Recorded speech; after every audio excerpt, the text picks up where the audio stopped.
नमस्कार. मी भाऊ तोरसेकर. तुम्ही बघत आहात प्रतिपक्ष. मित्रांनो, काल परवा तुम्हाला आठवत असेल, लाडकी बहीण किंवा असली लखपती दीदी वगैरे काय असल्या कार्यक्रमांच्या उद्घाटनासाठी देशाचे पंतप्रधान नरेंद्र मोदी हे महाराष्ट्रात आलेले होते. आणि तिथे त्यांच्या कार्यक्रमाला अपशकुन घडवण्यासाठी शिवसेनेच्या उबाठाच्या काही नेत्यांनी, कार्यकर्त्यांनी काळे झेंडे दाखवले, धुडगूस घालण्याचा प्रयत्न केला. त्याला पोलिसांकडून चोप मिळाला.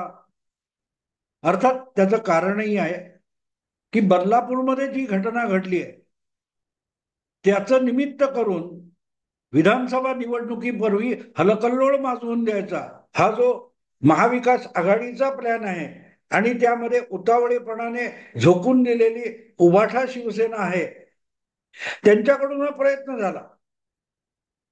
आणि मग ज्या वेळेला असं काही होतं तेव्हा तशीच प्रतिक्रिया पण उमटत असते.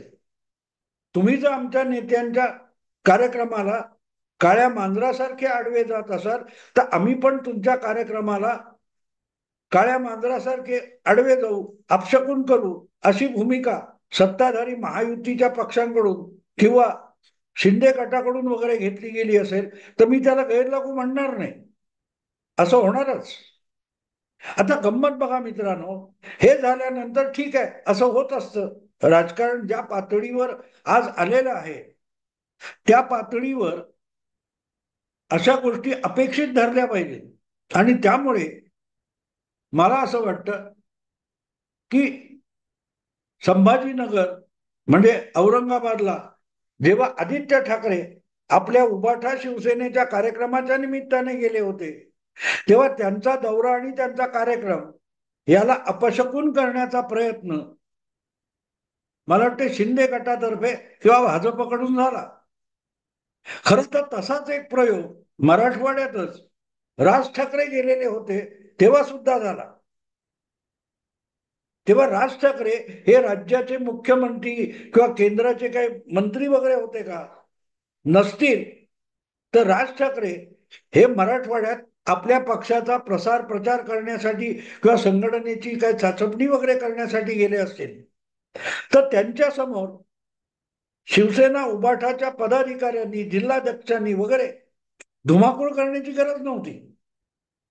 राज ठाकरेंनी अगदी सांगितलं, मी नावं आणि चेहरे दाखवतो, चित्रण बघा, कळेल हे कोणाचे, हे पवारांचे आणि उद्धव ठाकरेंचे.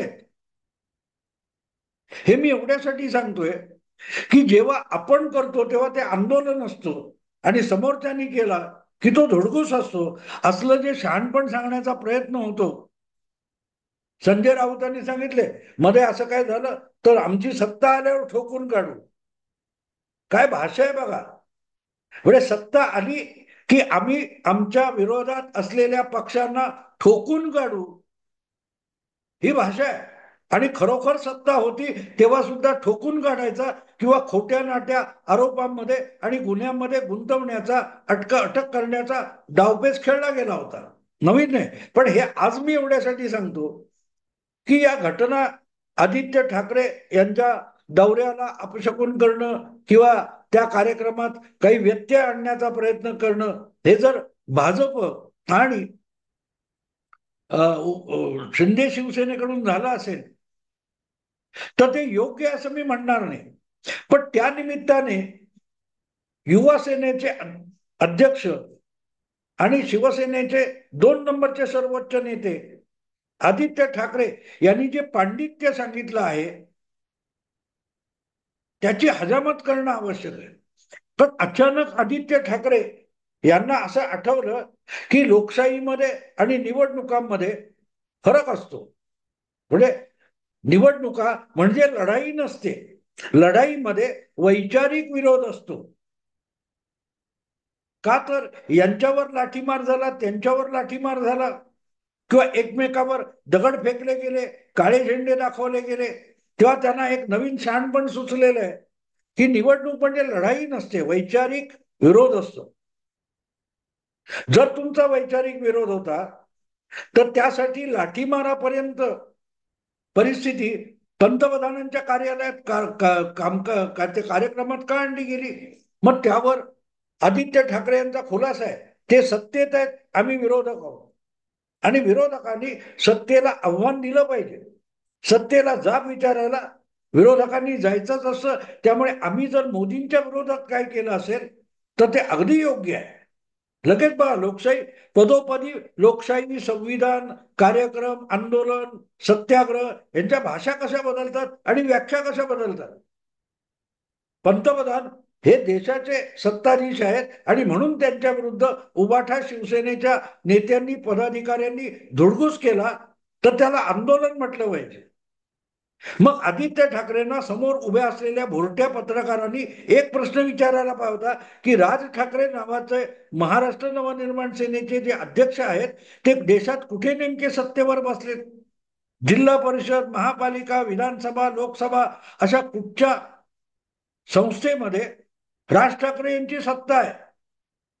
आणि नसेल तर मग त्यांच्या त्या दौऱ्यामध्ये धुडगूस घालायला तुमच्या पक्षाचे नेते कार्यकर्ते कशाला गेले होते? कारण जितके आदित्य ठाकरे हे सत्तेबाहेर किंवा विरोधी पक्षात बसलेले आहेत, तसेच राज ठाकरे हे सुद्धा कुठल्याही सत्ता पदावर नाहीत, संवैधानिक पदावर नाहीत. मग त्यांच्या विरोधात आंदोलन करायला गेलेल्या शिवसेनेच्या पदाधिकाऱ्यांवर आदित्य ठाकरेंनी काय काम केलं? आणि लढाई नाही, द्वेष करायचा नाही, मारामारी नाही, हे बोलत असाल तर संजय राऊत ठोकून काढू असं जेव्हा म्हणतात, त्या ठोकून काढू ह्या शब्दाचा अर्थ काय होतो? हे कोणीतरी त्या आदित्य ठाकरेंना विचारलं पाहिजे ना, की आदित्य ठाकरे काही बरळले तरी ते पांडित्य म्हणून दाखवायचं. अर्थात उलटा प्रश्न विचारला की आदित्य ठाकरे म्हणतात नाही, आजचा तो मुद्दा नाही, मी त्याच्यावर बोलणार नाही, पळ काढतात. आणि मला गंमत अशी वाटते, म्हणजे या सगळ्या आदित्य ठाकरेंच्या त्या वक्तव्यानंतर मला पडलेला पहिला प्रश्न असा आहे की आदित्य ठाकरे यांचे जे पिताश्री आहेत, माजी मुख्यमंत्री आणि पक्षप्रमुख आहेत उद्धव ठाकरे, आणि आदित्य ठाकरे हे एकाच छपराखाली राहतात का, एकाच मातोश्रीत राहतात का, आणि एकाच इमारतीमध्ये राहत असतील तर मग त्यांचा एकमेकाशी संवाद चालतो का? ते एकमेकांना भेटतात का? एकमेकांना भेटलं ते एकमेकाशी बोलतात का? किंवा आदित्य ठाकरे काय करतात हे उद्धव ठाकरेंना माहिती नसतं का? आणि उद्धव ठाकरे काय म्हणतात किंवा करतात हे आदित्य ठाकरेंना अजिबात माहिती नसतं का? दोघांमध्ये काही संबंध उरलेला नाही का? की एकमेकांशी बोलायचं त्यांनी बंद केलंय, दोघांनी एकमेकांच्या बाबतीत मौन धारण केलंय, असं काही आहे का? कारण हे जे काय पांडित्य लोकशाहीमध्ये, निवडणुकीमध्ये वैचारिक मतभेद असतात, विरोध असतात, संघर्ष असतात, पण ती लढाई नसते. पण लढाईची भाषा कोणी केली आहे? ठोकून काढू ही भाषा कसली आहे? संजय राऊत ठोकून काढू म्हणतात आणि उद्धव ठाकरे काय म्हणतात? एक तर तू राहशील किंवा मी राहील. याला काय म्हणतात हो? आदित्य ठाकरेंनी जरा हा खुलासा करावा. त्यांच्या पिताश्रींनी कुठल्या तरी भाषणातून सांगितलं की एक तर तू राहशील किंवा मी राहील. मग ते फडणवीसांना सांगितलं असेल किंवा एकनाथ शिंदेना सांगितलं असेल, कोणते राजकीय विरोधकांना सांगितलं असेल. हे लोकशाहीच्या वैचारिक कुठल्या लढ्यामध्ये बसतं की तू राहशील किंवा मी राहील? म्हणजे बालबुद्धी किती असावं? ज्या पत्रकारांसमोर हे बोललं गेलं त्यापैकी एकाही पत्रकाराला हे आठवत नाही की अक्कल नाही की तू राहशील मी राहशील ही हिंसाचारी भाषा आहे, वैचारिक भाषा नाही. कोणाला फडतूस, ढेकून, काय काय काय काय म्हणायचं, ही वैचारिक, दुसऱ्यांना ढेकून किंवा मच्छर वगैरे म्हणणं, ही वैचारिकता कधीपासून झाली हे आदित्य ठाकरेंना कोणीतरी विचारलं पाहिजे ना. समोर माईक घेऊन, कॅमेरा घेऊन भिकाऱ्यासारखे फिरणारे जे असतात त्यांनी हे प्रश्न विचारायला पाहिजेत. पण ते कधी थुंकतात आणि आम्ही कधी झेलतो. अशा जेव्हा परिस्थितीमध्ये असतात तेव्हा आदित्य ठाकरेंना पण बिचाऱ्यांना नको असलेलं पांडित्य सांगायला लागतं, नसलेलं पांडित्य दाखवावं लागतं.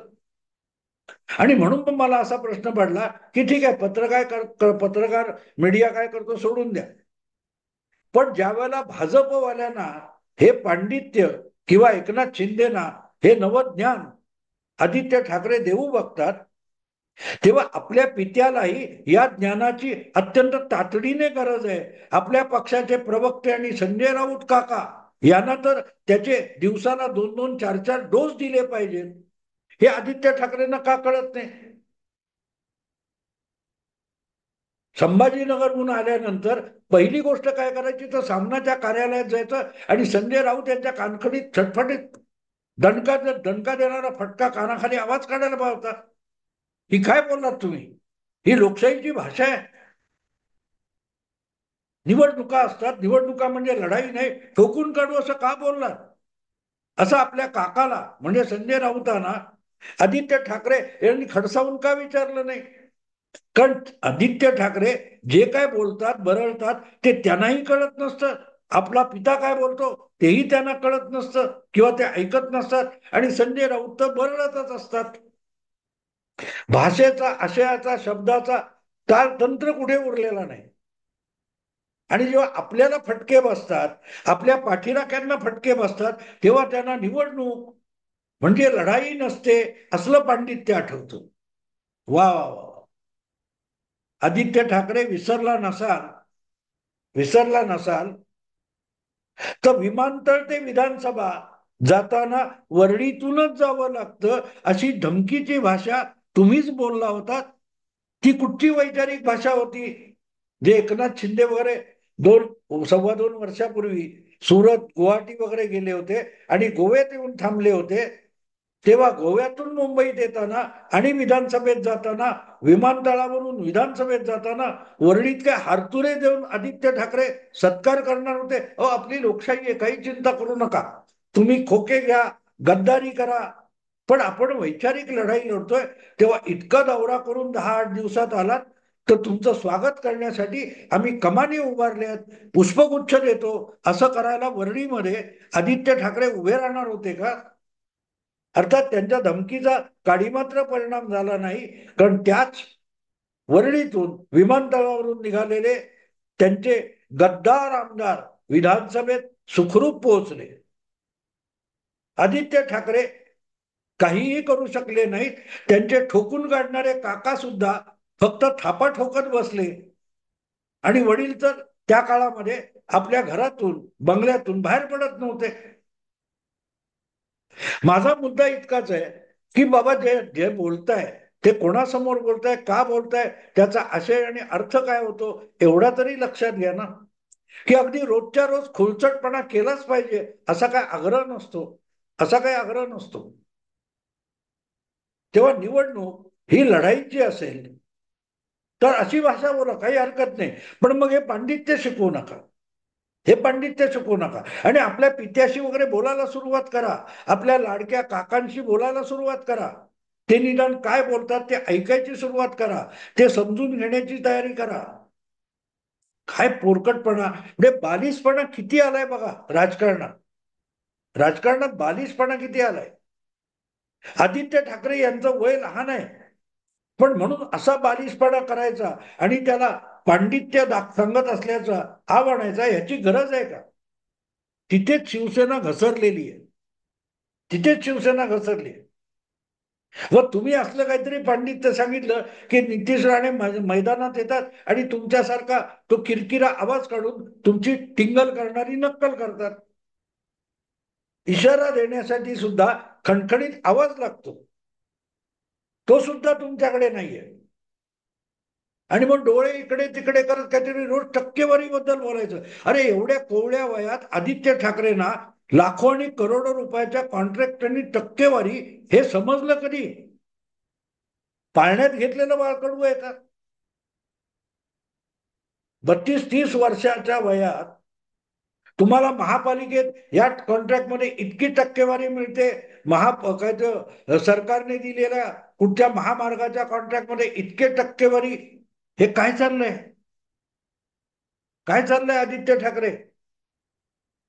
टेंडर आणि टक्केवारी ह्याच्या पलीकडे आदित्य ठाकरे जात नाही. ते विसरले असतील तर वर्षभरापूर्वी, सव्वा वर्षापूर्वी 1 जुलै 2023 त्यांनी मुंबई महापालिकेवर मोर्चा काढला होता. किती भव्य प्रदीर्घ मोर्चा होता. राहुल गांधी सुद्धा भारावून गेले होते. केवढी मोठी पदयात्रा आदित्य ठाकरेंनी केली कोवळ्या वयामध्ये, मेट्रो पासून आझाद मैदान पर्यंत. आणि मुंबईच्या महापालिका आयुक्तांना धमकावलं होतं, 2 महिन्यात सरकार पडणार आहे आणि आमचं सरकार येणार आहे. मग पोलीस फौज फाटा घेऊन महापालिकेच्या मुख्यालयात घुसू आणि तुम्हाला कॉलरला धरून बाहेर काढू. 1 जुलै 2023 आणि दुसऱ्याच दिवशी यांच्या महाविकास आघाडीचे अजितदादा 40 आमदार घेऊन आघाडीतून बाहेर पडले आणि युतीत दाखल झाले. अजितदादा काय ते आदित्य ठाकरे पण विसरले. आपण काय धमकी दिली, आपण कशाला मोर्चा काढला, उद्धव ठाकरे पण विसरले आणि संजय राऊतही विसरले. नुसत्या धमक्या देत राहायच्या, पोकळ धमक्या देत राहायच्या. तुम्हाला माणसं सोडून चाललेली आहेत. मतदाराने सोडलंय, बाप चोरला, बाप चोरला. अरे बाप चोरला, पक्ष चोरला सोडा. शिवसेनेचा जो कोर वोटर 18-19% होता, त्यातला 13.5% कोर वोटर एकनाथ शिंदे घेऊन गेले, चोरून घेऊन गेले. तुमच्याकडे 5% राहिलेला आहे. तेव्हा असलं पांडित्य सांगून तो कोर वोटर परत येणार नाही. त्याचं लक्ष आहे की तुमचे पिताश्री आता मुस्लिम हृदय सम्राट होऊन गेले, वक्फ बोर्डाच्या जमिनीला हात लावू देणार नाही. केवढी गर्जना आहे, केवढी गर्जना आहे. आपण मुस्लिम मतावर निवडून येऊ, ही केवढा आत्मविश्वास आलाय उद्धव ठाकरेंमध्ये लोकसभा निवडणुकीनंतर. विसरून गेले आपल्या चोरीला गेलेल्या पित्याची भाषा. 87 साली विलेपार्ल्यातून पोटनिवडणुकीत रमेश प्रभू निवडून आले, तेव्हा जाहीरपणे बाळासाहेब म्हणाले होते की मला मुस्लिमांची मतं नकोत. आणि हिंदू आमदार, हिंदुत्वावर, हिंदू मतावर त्यांनी निवडून आणून दाखवला होता. त्यानंतरच भाजपला हिंदुत्वाकडे वळावं लागलं आणि भाजपने शिवसेनेबरोबर युती केली होती. आणि आज आपल्या पित्याचे ते सगळे शब्द, ती भाषा, ती भूमिका, धोरण याला काळीमापासून या आदित्यरावांचे पिताश्री मुस्लिम मतासाठी लाचार अगतिक झालेत. आणि पुत्र वैचारिक लढाई वगैरे भाषा बोलतोय. वैचारिक संघर्ष, लढाई नव्हे, काय पांडित्य आहे. ज्याला इंग्रजीमध्ये फुलिश आणि मराठीत बालिश म्हणतात. काल काय बोललो माहित नाही, आज काय बोलणार माहित नाही. रोज बोलत राहायचं, फरा फरा फरा बोलत राहायचं. आपल्याला दाखवणारे कॅमेरे समोर आहेत, बोलत राहा. निरर्थक बोललात तरी काही बिघडत नाही, पण बोलत राहा. आदित्यराव, यातून राजकारण होत नाही आणि राजकारण टिकत नाही. बाळासाहेबांनी आयुष्यात शब्द मागे घेतले नाहीत आणि तुम्हाला शब्द कळत नाही. त्यांनी व्यंगचित्रातली भाषा वापरली, व्यंगात्मक भाषा वापरली आणि तुम्ही स्वतःला भाषेतून आणि कृतीतून व्यंग बनवून घेतलेलं आहे. आणि म्हणून मला शंका आली की जर आदित्य ठाकरेंचं डोकं ठिकाणावर असेल तर त्यांना सगळ्यात पहिलं कळलं पाहिजे, आपलाच पिता जन्मदाता रोजच्या रोज लढाईसारखी तलवार उपसूनच बोलतोय. तू राहशील मी राहीन, तू राहशील किंवा मी राहीन, ठोकून काढू, जरा तिकडे वळा. तेव्हा कानात बोळे घालून बसू नका आणि मेंदूचं इंजिन थांबवू नका. आणि पहिली गोष्ट म्हणजे मातोश्रीमध्ये राहता तर पित्याशी संवाद साधा. पिता इतरत्र किंवा मातोश्रीत काय बोलतो ते ऐका. एकमेकांच्या नोट्स असतील त्यांची देवाणघेवाण करा. तू काय आज बोललास, मी काय आज बोललो, तू किती मूर्खपणा केला, मी किती शहाणपणा केला, हे एकमेकाशी जरा बोला. पण एकमेकाचं ऐकायचं नाही, एकमेकाकडे बघायचं नाही आणि रोज काहीच्या काही बरळत राहायचं. आणि म्हणून मला अशी शंका येते की मातोश्रीत एका छपराखाली राहणारे हे पिता पुत्र एकमेकाशी मौनव्रत धारण करून बसलेत की एकमेकाशी बोलायचेच बंद झाले. बघा मित्रांनो, विचार करा. मी तुमच्या समोर मुद्दा मांडला, आवडलं लाईक करा, शेअर करा, सबस्क्राईब करा. नमस्कार.